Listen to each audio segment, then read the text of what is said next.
എല്ലാ വിദ്യാർത്ഥികൾക്കും പുതിയൊരു വീഡിയോയിലേക്ക് സ്വാഗതം. ഈ വർഷത്തെ +1 higher secondary transfer allotment result പ്രസിദ്ധീകരിച്ചു. വിദ്യാർത്ഥികൾക്ക് hskap.kerala.gov.in എന്ന ഈ ഒരു വെബ്സൈറ്റ് വഴി നിങ്ങൾക്ക് നിങ്ങളുടെ ട്രാൻസ്ഫർ അലോട്ട്മെൻറ്റ് റിസൾട്ട് പരിശോധിക്കാവുന്നതാണ്. അപ്പോൾ വിദ്യാർത്ഥികൾക്ക് ആപ്ലിക്കേഷൻ നമ്പർ മറന്നുപോയിട്ടുണ്ടെങ്കിൽ get user name or application number എന്നുള്ള ലിങ്കിൽ ക്ലിക്ക് ചെയ്ത ശേഷം നിങ്ങൾ ഏത് ജില്ലയിലേക്കായിരുന്നു അപ്ലൈ ചെയ്തത് ആ ഒരു ജില്ല സെലക്ട് ചെയ്തെടുത്ത ശേഷം വിദ്യാർത്ഥികൾക്ക് സബ്മിറ്റ് ചെയ്ത് ഇതിൽ പറയുന്ന ഡീറ്റെയിൽസ് നൽകിക്കഴിഞ്ഞാൽ പിന്നീട് നിങ്ങൾക്ക് ആ ഒരു ആപ്ലിക്കേഷൻ നമ്പർ റിക്കവർ ചെയ്തെടുക്കാൻ സാധിക്കുന്നതാണ്. അതുപോലെ തന്നെ ഇവിടെ കാൻഡിഡേറ്റ് ലോഗിൻ SWS എന്ന ലിങ്കിൽ നൽകിയിട്ടുണ്ട്. അതിൽ ക്ലിക്ക് ചെയ്ത് വിദ്യാർത്ഥികൾക്ക് നിങ്ങളുടെ ആപ്ലിക്കേഷൻ നമ്പറും അതുപോലെ തന്നെ പാസ്വേഡും ജില്ലയും നൽകി ലോഗിൻ ചെയ്തുകൊണ്ട് നിങ്ങൾക്ക് നിങ്ങളുടെ ട്രാൻസ്ഫർ അലോട്ട്മെൻറ്റ് റിസൾട്ട് അറിയാവുന്നതാണ്. ട്രാൻസ്ഫർ ലഭിച്ചിട്ടുണ്ടെങ്കിൽ congratulations, you have got transfer എന്നും ഏത് സ്കൂളിലാണ്, ഏത് കോഴ്സിലാണ്, എത്രാമത്തെ ഓപ്ഷനാണ് എന്നിങ്ങനെയുള്ള ഡീറ്റെയിൽസും കാണാൻ സാധിക്കുന്നതാണ്. അതുപോലെ തന്നെ ട്രാൻസ്ഫർ അലോട്ട്മെൻറ്റിന് ട്രാൻസ്ഫർ കിട്ടാത്ത വിദ്യാർത്ഥികൾ യു ഹാവ് നോട്ട് ട്രാൻസ്ഫർ എന്ന് പറഞ്ഞുകൊണ്ടാണ് നിങ്ങൾക്ക് ചുവപ്പ് കളർ ഈ ഒരു സ്റ്റാറ്റസ് കാണാൻ പറ്റുക. അതുപോലെ തന്നെ ഈ ഒരു ട്രാൻസ്ഫറിന് അപേക്ഷിക്കുകയും എന്നാൽ ആപ്ലിക്കേഷൻ കൺഫേം ചെയ്യാത്ത വിദ്യാർത്ഥികൾക്ക് your application has not confirmed, hence your application not considered for transfer allotment എന്നുള്ള ഒരു മെസ്സേജ് കാണാൻ സാധിക്കുന്നതാണ്. അത് എന്തുകൊണ്ടാണെന്ന് ചോദിച്ചാൽ ജസ്റ്റ് നിങ്ങൾക്ക് ഈ ഒരു ട്രാൻസ്ഫറിന് നിങ്ങൾ അപ്ലൈ ചെയ്തിട്ടുണ്ടായിരുന്നു, എന്നാൽ ഈ ഒരു ട്രാൻസ്ഫറിന് അപ്ലൈ ചെയ്ത വിദ്യാർത്ഥികൾ ജസ്റ്റ് അവിടെ ഒരു ഡിക്ലറേഷൻ ബട്ടണും അതുപോലെ തന്നെ താഴെയായിട്ട് പച്ച കളറിലൊരു ഫൈനൽ കൺഫർമേഷൻ ബട്ടണും ഉണ്ടായിരുന്നു. അപ്പോൾ ഫൈനൽ കൺഫർമേഷൻ ചെയ്ത വിദ്യാർത്ഥികൾക്കാണ് ഈ ഒരു ആപ്ലിക്കേഷൻ്റെ അതായത് ട്രാൻസ്ഫറിൻ്റെ ആപ്ലിക്കേഷൻ്റെ പ്രിൻ്റ് ഔട്ട് കിട്ടിയിട്ടുണ്ടാവുക. അപ്പോൾ നിങ്ങൾ ഈ ഒരു ഫൈനൽ കൺഫർമേഷൻ ചെയ്യാതെ വെറുതെ ഓപ്ഷൻ മാത്രം കൊടുത്തത് കൊണ്ടാണ് നിങ്ങളുടെ ആപ്ലിക്കേഷൻ ഈ ഒരു അലോട്ട്മെൻറ്റ് അതായത് ട്രാൻസ്ഫറിൽ പരിഗണിക്കാതിരുന്നത്. അപ്പോൾ പരിഗണിക്കുന്ന വിദ്യാർത്ഥികൾക്ക് ട്രാൻസ്ഫറിൻ്റെ ട്രാൻസ്ഫർ അലോട്ട്മെൻറ്റിൻ്റെ ആ ഒരു PDF അതായത് അപ്ലൈ ചെയ്തതിൻ്റെ ഒരു PDF കിട്ടിയിട്ടുണ്ടായിരിക്കും. അപ്പോൾ നിങ്ങൾ അപ്ലൈ ചെയ്യാത്തത് കൊണ്ടോ അല്ലെങ്കിൽ നിങ്ങൾ ഓപ്ഷൻ നൽകുകയും എന്നാൽ ഡിക്ലറേഷനോ കൺഫർമേഷനോ ചെയ്യാത്തത് കൊണ്ടായിരിക്കും നിങ്ങൾക്ക് ഈ ഒരു ട്രാൻസ്ഫറിന് നിങ്ങളെ പരിഗണിക്കാതിരിക്കാൻ കാരണമായിട്ട് തോന്നുന്നത്. അപ്പോൾ ആ ഒരു രീതി ഉള്ളത് കൊണ്ടാണ് അങ്ങനെ നിങ്ങൾക്ക് മെസ്സേജ് കാണുന്നത്. അപ്പോൾ ഇനി നിങ്ങൾക്ക് ട്രാൻസ്ഫറിന് അപ്ലൈ ചെയ്തിട്ട് ട്രാൻസ്ഫർ കിട്ടിയിട്ടുള്ള വിദ്യാർത്ഥികളും കിട്ടാത്ത വിദ്യാർത്ഥികൾക്കും നിങ്ങളുടെ റാങ്ക് ഡീറ്റെയിൽസ് മനസ്സിലാക്കാം. അതിനായിട്ട് ട്രാൻസ്ഫർ അലോട്ട് റിസൾട്ട്സ് എന്ന ലിങ്കിൽ ക്ലിക്ക് ചെയ്ത് നിങ്ങൾക്ക് റാങ്ക് ഡീറ്റെയിൽസിൽ ക്ലിക്ക് ചെയ്താൽ നിങ്ങൾക്ക് നിങ്ങളുടെ റാങ്കും നിങ്ങളുടെ ലാസ്റ്റ് റാങ്ക് ഡീറ്റെയിൽസും മനസ്സിലാക്കാം. നിങ്ങളുടെ ലാസ്റ്റ് റാങ്കിൽ ആ ഒരു സ്കൂളിൽ അഡ്മിഷൻ ലഭിച്ച വിദ്യാർത്ഥിയുടെ ലാസ്റ്റ് റാങ്കും മനസ്സിലാക്കാൻ സാധിക്കും. അതുപോലെ തന്നെ നിങ്ങൾക്ക് ഈ ഒരു ട്രാൻസ്ഫർ അലോട്ട്മെൻറ്റ് ലെറ്റർ അതായത് പ്രിൻ്റ് അലോട്ട്മെൻറ്റ് ലെറ്റർ എന്നുള്ളൊരു ഓപ്ഷൻ കാണാൻ സാധിക്കും. അപ്പോൾ ആ ഒരു പ്രിൻ്റ് അലോട്ട്മെൻറ്റ് ലെറ്റർ എന്നുള്ളത് ക്ലിക്ക് ചെയ്ത് നിങ്ങൾക്ക് നിങ്ങളുടെ അലോട്ട്മെൻറ്റ് ലെറ്റർ ഡൗൺലോഡ് ചെയ്ത് എടുക്കാവുന്നതാണ്. ഇനി വിദ്യാർത്ഥികൾ ശ്രദ്ധിക്കേണ്ട പ്രധാനപ്പെട്ട കാര്യം, നിങ്ങൾക്കിവിടെ ഈ ഒരു പാസ്വേഡ് മറന്നുപോയി എങ്കിൽ അതായത് പാസ്വേഡ് ഇൻ ബാഡ് ക്രെഡൻഷ്യൽസോ മറ്റോ വരികയാണെങ്കിൽ ലോഗിൻ ചെയ്യുന്ന സമയത്ത് പാസ്വേഡ് ഒന്ന് റീസെറ്റ് ചെയ്ത് കൊടുക്കാം. ഇങ്ങനെ സബ്മിറ്റ് ചെയ്ത ശേഷം പിന്നീട് വരുന്ന പേജിൽ നിങ്ങൾക്ക് നിങ്ങളുടെ ഫോണിലേക്ക് ഒരു OTP സെൻഡ് ചെയ്യാൻ വരും. ആ ഒരു സെൻഡ് ഒ ടി പിയിൽ ക്ലിക്ക് ചെയ്ത് നിങ്ങൾക്ക് OTP നിങ്ങളുടെ ഫോണിൽ വരുന്ന സമയത്ത് അത് കറക്റ്റായിട്ട് നൽകി സബ്മിറ്റ് ചെയ്ത് കഴിഞ്ഞാൽ നിങ്ങൾക്ക് പുതിയ പാസ്വേഡ് റീസെറ്റ് ചെയ്ത് കൊടുക്കാൻ സാധിക്കുന്നതാണ്. ഇനി വിദ്യാർത്ഥികളിൽ പലരും ചോദിക്കുന്ന കാര്യമാണ് ട്രാൻസ്ഫർ അലോട്ട്മെൻറ്റ് ക്യാൻസൽ ചെയ്യാൻ പറ്റുമോ എന്നുള്ളത്. കിട്ടിയിട്ടുള്ള ട്രാൻസ്ഫർ അലോട്ട്മെൻറ്റ് യാതൊരുവിധ കാരണവശാലും ക്യാൻസൽ ചെയ്യാൻ സാധിക്കുന്നതല്ല. കാരണം വിദ്യാർത്ഥികൾക്ക് ഇപ്പോൾ ഒരു സ്കൂളിലേക്ക് ട്രാൻസ്ഫർ കിട്ടുന്ന സമയത്ത് നിങ്ങൾക്ക് ഒരു സ്കൂളിലേക്കോ അല്ലെങ്കിൽ മറ്റൊരു കോഴ്സിലേക്കോ നിങ്ങൾക്ക് ട്രാൻസ്ഫർ കിട്ടിയെന്ന് കരുതുക. അപ്പോൾ ആ ഒരു രീതിയിൽ ട്രാൻസ്ഫർ കിട്ടുന്ന സമയത്ത് നിങ്ങൾക്ക് ആദ്യം ലഭിച്ചിട്ടുള്ള ആ ഒരു സീറ്റ് റദ്ദ് ചെയ്യപ്പെട്ട ശേഷമായിരിക്കും പുതുതായിട്ട് മറ്റൊരു സ്കൂളിലേക്കോ കോഴ്സിലേക്കോ മാറ്റം ലഭിക്കുക.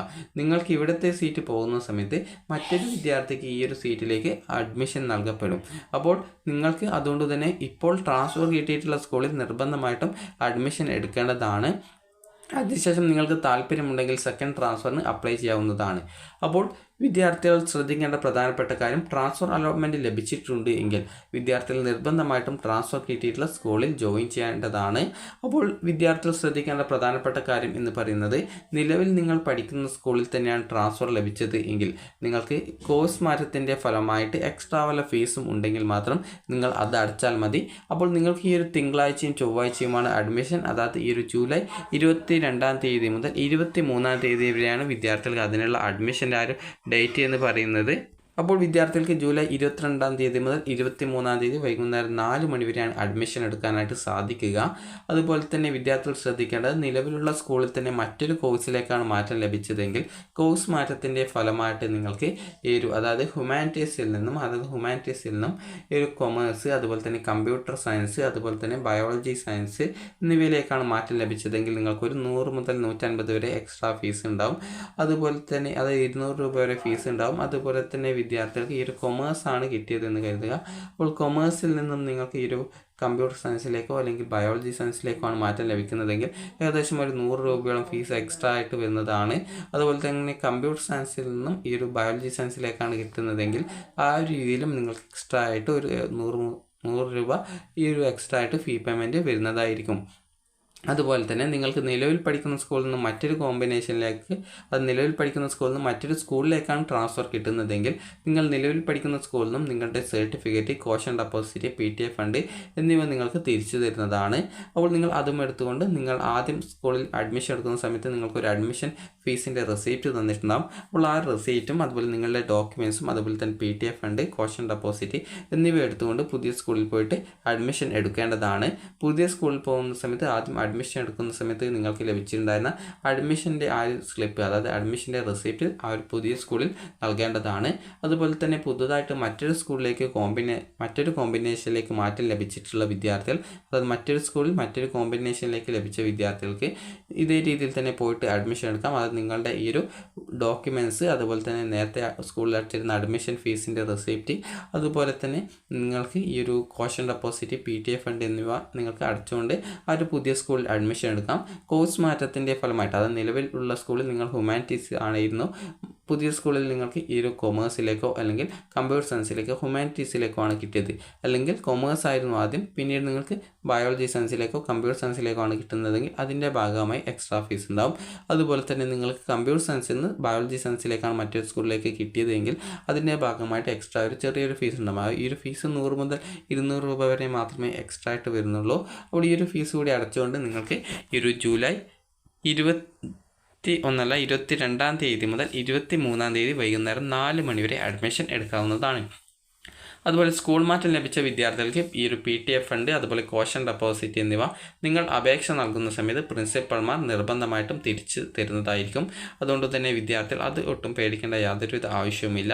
അതുപോലെ തന്നെ വിദ്യാർത്ഥികൾക്ക് ജൂലൈ 22 രാവിലെ 10 മണി മുതൽ ജൂലൈ 23 വൈകിട്ട് 4 മണി വരെയാണ് അഡ്മിഷൻ എടുക്കാൻ സാധിക്കുക. നിങ്ങൾക്ക് പുതുതായിട്ട് ട്രാൻസ്ഫർ കിട്ടിയുള്ള വിദ്യാർത്ഥികൾക്ക് പുതുതായിട്ട് അഡ്മിഷൻ സ്കൂളിൽ നിന്ന് നൽകുന്നതായിരിക്കും.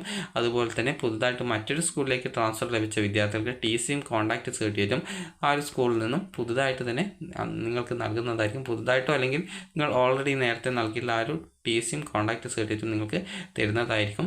അപ്പോൾ വിദ്യാർത്ഥികൾക്ക് വീഡിയോ ഉപകാരപ്രദമായിട്ടുണ്ടെന്ന് കരുതുന്നു. അല്ലെങ്കിൽ നിങ്ങൾക്ക് പുതിയ TC ആണ് തരിക, അതായത് പുതുതായിട്ട് മറ്റൊരു സ്കൂളിലേക്ക് കോഴ്സ് ട്രാൻസ്ഫർ എന്നുള്ള രീതിയിലുള്ള ആ ഒരു പുതിയ TC ആണ് തരുന്നത്.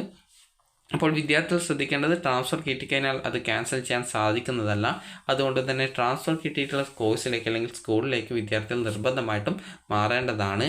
അതുപോലെ തന്നെ താല്പര്യമുള്ള വിദ്യാർത്ഥികൾക്ക് വേണമെങ്കിൽ സെക്കൻഡ് ട്രാൻസ്ഫറിന് അപ്ലൈ ചെയ്യാവുന്നതാണ്. അപ്പോൾ വിദ്യാർത്ഥികൾക്ക് വീഡിയോ ഉപകാരപ്രദമായിട്ടുണ്ടെങ്കിൽ ലൈക്ക് ചെയ്യുക, ഷെയർ ചെയ്യുക. Thank you for watching.